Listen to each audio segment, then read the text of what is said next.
Hello friends, welcome to commerce की Pathshala with Sameer sir.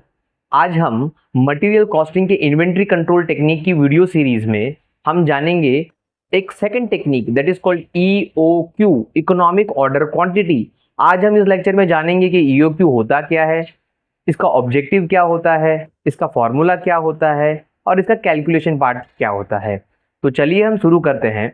जैसे आप जानते हो कि हर एक मैन्युफैक्चरिंग फर्म को अपने मटेरियल का ऑर्डर देना होगा, है ना। जो भी वो मैन्युफैक्चरिंग करते हैं तो उनको वो ऑर्डर देना पड़ता होगा। अब आप ये भी जानते होंगे कि कोई एक ऑर्डर साइज होगा, क्वांटिटी में, मीटर में, लीटर में, जैसा वो मैन्युफैक्चरिंग फर्म होगा डिपेंड करता है, करेक्ट। अगर कोई लिक्विड मैन्युफैक्चरिंग फर्म है तो वो लीटर्स में देता होगा। तो अब वो ऑर्डर साइज हमेशा ऐसा होना चाहिए, वो लोग सोचते होंगे कि उनको ऑर्डरिंग कॉस्ट मीन्स जो ऑर्डर देने का कॉस्ट आता है और ट्रांसपोर्ट कॉस्ट कम पड़े।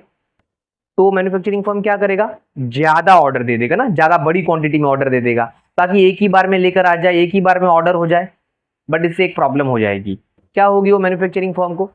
स्टोरेज कॉस्ट बढ़ जाएगा, क्योंकि ज्यादा क्वांटिटी में अगर जब आप मटेरियल का ऑर्डर दोगे तो आपको स्टोरेज कॉस्ट, उसका पूरा मींस केयरिंग कॉस्ट, उसका मेंटेनेंस, फिर उसमें थेफ्ट होने का, डिटोरिएट होने का सारी पॉसिबिलिटीज बढ़ जाएगी। तो ये एक प्रॉब्लम हो जाएगी क्योंकि स्टोरेज कॉस्ट बढ़ जाएगा। तो क्या करना चाहिए फिर उस मैन्युफैक्चरिंग फर्म को? हाँ, बराबर है, आप सही सोच रहे हो। छोटा छोटा ऑर्डर देना चाहिए और बार बार ऑर्डर देना चाहिए, तो भी प्रॉब्लम है। क्या? बराबर, उसका ऑर्डरिंग कॉस्ट बढ़ जाएगा, क्योंकि बार बार ऑर्डर देना पड़ेगा तो ऑर्डरिंग कॉस्ट बढ़ जाएगा और उसका ट्रांसपोर्ट कॉस्ट बढ़ जाएगा। तो अब दोनों जगह कॉन्फ्लिक्टिंग सिचुएशन है। फर्म ज्यादा भी ऑर्डर नहीं दे सकता और बार बार कम भी ऑर्डर नहीं दे सकता। तो अब इन दोनों में बैलेंस बैठाना है, जिससे हमारा ऑर्डरिंग एंड ट्रांसपोर्ट कॉस्ट भी कम आए और हमारा जो स्टोरेज एंड केयरिंग कॉस्ट होता है, जिसको हम केयरिंग कॉस्ट कहते हैं, वो भी कम आए। तो अब इसी के लिए ईओक्यू, इकोनॉमिक ऑर्डर क्वांटिटी का कैलकुलेशन किया जाता है। इकोनॉमिक ऑर्डर क्वांटिटी एक ऐसा कैलकुलेशन है जिसमें आपको एक ऐसा ऑर्डर साइज मिलता है जो आपके दोनों कॉस्ट को कम करता है। दैट इज आपका ऑर्डरिंग एंड ट्रांसपोर्ट कॉस्ट और आपका caring cost. It means that EOQ का कैलकुलेशन से आपको एक ऐसा ऑर्डर साइज मिलेगा जिससे आपके ये दोनों कॉस्ट रिड्यूस हो जाएंगे। तो चलिए हम समझते हैं अब इसका थियोरेटिकल पार्ट। आइए सबसे पहले EOQ that is economic order quantity meaning समझते हैं इसका। It is a order size which helps the firm to minimise the ordering and carrying cost. जैसा हमने कहा कि इससे क्या होगा भाई, ऑर्डरिंग एंड केयरिंग कॉस्ट एकदम मिनिमाइज हो जाएगा। ये एक ऐसा ऑर्डर साइज है। ओके, अब हम बात कर रहे थे फिर इसका ऑब्जेक्टिव क्या है। डेफिनेटली इसका ऑब्जेक्टिव यही है कि हमको ऑर्डरिंग और केयरिंग कॉस्ट कम करना है। जो ऑर्डर और ट्रांसपोर्ट कॉस्ट होता है और जो हमारा केयरिंग कॉस्ट मीन्स उसको स्टोर करना, उसको मेंटेन करना, वो दोनों कॉस्ट कम करना है। इसीलिए तो हम ईओक्यू का कैलकुलेशन कर रहे हैं, यही तो ऑब्जेक्टिव है। फॉर्मूला क्या है जरा देखिए यहाँ पर। ये सिंपल ईओक्यू का फॉर्मूला है। इसमें सिंपल क्या करना है, आपको पहले तो एक रूट लेना है, फिर उसके अंदर 2AO डिवाइड बाई सी। तो अब ये 2 तो समझ में आ रहा है। ए क्या है? ए आपका एनुअल डिमांड है, हमेशा क्वांटिटी में होगा। आपकी साल भर की डिमांड यहां पर लेनी है क्वांटिटी में, केजी में होगी, क्वांटिटी में होगी, मतलब केजी में, लीटर में, मीटर में, जैसा आपका मैन्युफैक्चरिंग फॉर्म है, जैसा हमने बात किया। तो A4 क्या होगा, एनुअल डिमांड होगा और हमेशा वो क्वांटिटी में मिलेगी आपको। और O4 क्या होगा, आपका ऑर्डरिंग कॉस्ट होगा, पर ऑर्डर। हमेशा आपको पर ऑर्डर, एक ऑर्डर का कॉस्ट क्या लगता है वो यहां पर रखना है। ओके, पर ऑर्डर होना चाहिए।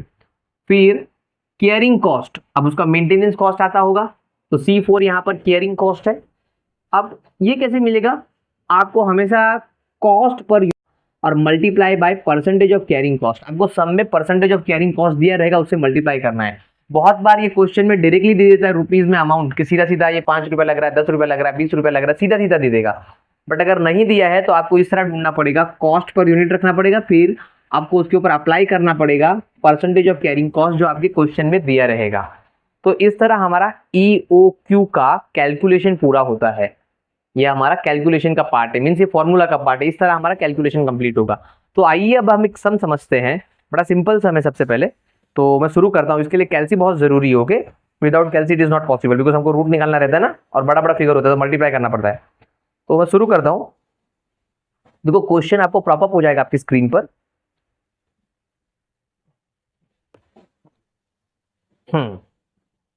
तो लेट मी स्टार्ट।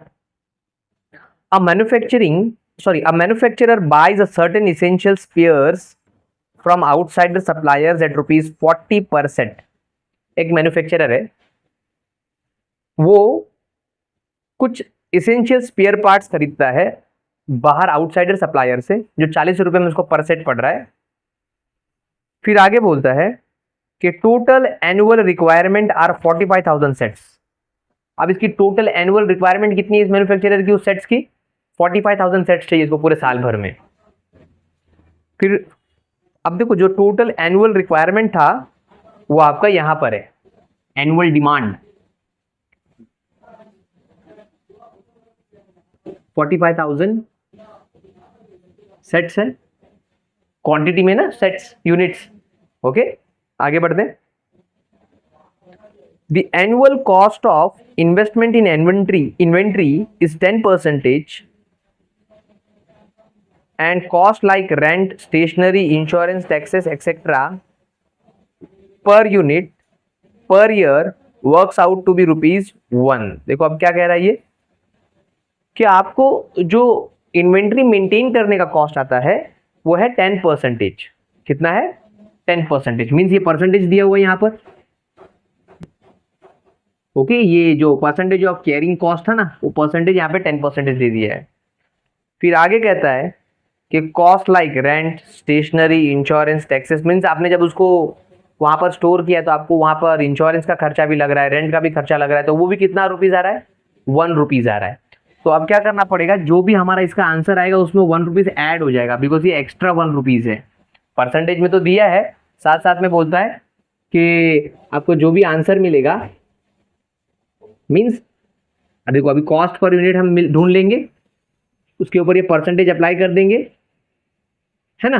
फिर जो भी आंसर मिलेगा उसमें प्लस ₹1 करना है, मीन्स आपका टोटल कैरिंग कॉस्ट आपको मिल जाएगा। ये कह रहा है कि आपका कैरिंग कॉस्ट 10% है, मीन्स उसको मेंटेन करने का खर्चा, बट साथ साथ में उसका इंश्योरेंस, रेंट, स्टेशनरीज वगैरह लग रहा है, तो उसका भी ₹1 लग रहा है, तो ये कैरिंग कॉस्ट ही है आपका। ओके, आगे बढ़ते। Cost of placing an order is ₹5। अब देखिए आपको एक बार ऑर्डर देने का खर्चा कितना आ रहा है? ₹5 आ रहा है। तो ये देखो कॉस्ट पर ऑर्डर, और पर ऑर्डर का होना चाहिए हमेशा ₹5 लग रहे। ओके, अब आप बोलोगे सर इसमें ये तो नहीं दिया कॉस्ट पर यूनिट। तो स्टार्टिंग की लाइन में देखो आपको दिया था कि manufacturer buys a certain essential spares from the outside suppliers at ₹40%। पूरा सेट उसको कितने में पड़ रहा है? ₹40 में पड़ रहा है। तो ये आपका क्या था? कॉस्ट पर यूनिट था। इधर देखो ये वाला, ये ₹40 था। ओके, तो ये कॉस्ट पर यूनिट दिया था आपको, जहां पर आपको सप्लायर्स एट ₹40% बता रहा है, वो आपका कॉस्ट पर यूनिट था कि आपको जो भी स्पेयर आप खरीदते हो वो ₹40 बाहर से पड़ रहा है आपको, तो वो आपका कॉस्ट हो गया। मैंने क्या कहा था कि यहाँ पर आपको एनुअल डिमांड चाहिए, क्वांटिटी में चाहिए, हमेशा क्वांटिटी में चाहिए, आपको रुपीज में नहीं चाहिए रहता है। तो यहाँ पे 45,000 सेट्स की रिक्वायरमेंट थी। आपको ऑर्डरिंग कॉस्ट कितना आ रहा है? ₹5 आ रहे हैं। आपका कैरिंग कॉस्ट कैसे बनता है? आपको कॉस्ट पर यूनिट चाहिए, तो जो आप स्पेयर यूज करते हो उसकी बाहर की, देखो वो खुद तो नहीं बना रहा है बट बाहर से खरीद कर ला रहा है, तो उसको ₹40 पड़ रहे हैं, तो कॉस्ट पर यूनिट मिल गया ₹40। उसको मेंटेन करने का खर्चा क्या आ रहा है? 10% प्लस ₹1 आ रहा है आपको रेंट का, इंश्योरेंस का। तो अब इसका हम लोग निकाल लेते हैं, इसका 10% अगर मैं करूं तो कितना हो जाएगा? ₹4, और ये प्लस ₹1, तो आपको कैरिंग कॉस्ट कितना पड़ रहा है?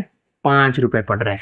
ओके, तो अब मैं इसको सॉल्व कर देता हूं। देखिए आप, ये मैंने इसको फॉर्मूले में रख दिया, EOQ, इकोनॉमिक ऑर्डर क्वांटिटी 2। अब ए में कितना है? 45,000 ना एनुअल डिमांड।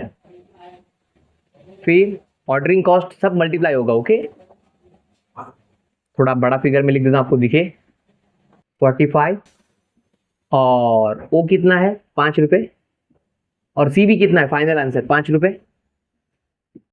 तो अभी आपको कैलकुलेटर यूज करना होगा, तभी ये आंसर निकलेगा। कैसे करेंगे? 2 multiply by 45,000 multiply by 5 divide by 5 and root लेना पड़ेगा। फिर आपको, जैसे आप रूट लोगे, रूट का बटन दबाओगे, जैसे आपको कैलसी पैसा एक रूट का बटन दिया रहेगा, ये सारा कैलकुलेशन करने के, डिवीजन करने के बाद आप रूट का बटन दबाओगे तो you will get the answer. तो देखिए मैं करता हूँ, सबसे पहले मैंने 2 लिया, मल्टीप्लाई बाय 45,000, फिर मल्टीप्लाई बाय जो भी आंसर आया हमारा उसे 5 से कर देंगे।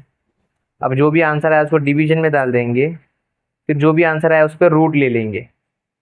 तो हमको यहाँ पर आ रहा है 300 यूनिट्स। ओके, तो हमको यहाँ पर टोटल आंसर आ रहा है 300 सेट्स। मैं यूनिट्स कहूँ सेट्स कहूँ, इसका आंसर आ रहा है। Okay, EOQ। तो इकोनॉमिक ऑर्डर क्वांटिटी क्या कहता है कि आप एक बार में 300 का ऑर्डर दीजिए, जिससे आपका मिनिमम ऑर्डरिंग कॉस्ट आएगा और आपका कैरिंग कॉस्ट आएगा इस फॉर्म के लिए। ओके, अब इसमें एक और क्वेश्चन पूछा है आपको, EOQ तो निकाल लिया, फिर बोलता है number of order to be place. अब अगर हम 300 से अगर हम लोग हर बार 300 का ऑर्डर देंगे तो कितनी बार ऑर्डर देना पड़ेगा, तो कैसे ढूंढते हैं, ये देखिए। Number of order placed in a year कैसे मिलेगा? बड़ा सिंपल है, ये हमारा पहला आंसर था, ये हमारा दूसरा आंसर है। ओके, EOQ का हमारा पहला आंसर था जो हमने यहाँ पे ढूंढा कि बाबा एक बार में 300 यूनिट का ऑर्डर देंगे, 300 सेट्स का ऑर्डर देंगे। अब number of order placed in a year, तो क्या करेंगे, सबसे पहले आप अपनी एनुअल डिमांड रख दो। तो आप साल भर में कितना रिक्वायर है आपको वो रख दोगे, और डिवीजन में आप EOQ ले लोगे जो आपको मिला है। तो आपको मिल जाएगा number of order to be place in a year. तो आपकी एनुअल डिमांड कितनी थी, 45,000 सेट्स की, है ना। और इसको डिवाइड कर देंगे हम कितने से, EOQ 300 सेट से। तो जैसे ही मैं यहाँ पर 45,000 सेट्स को डिवाइड कर दूंगा, 45,000 यूनिट्स को मैं डिवाइड कर दूंगा 300 सेट से, तो मेरा आंसर आ जाएगा 150 टाइम ऑर्डर देना है मुझे।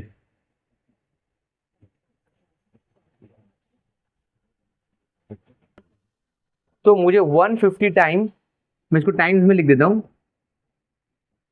आपको ऑर्डर देना पड़ेगा। समझ में आ गया? ये था हमारा EOQ, और ये हमको 150 टाइम्स बार ऑर्डर देना पड़ेगा साल में पूरे।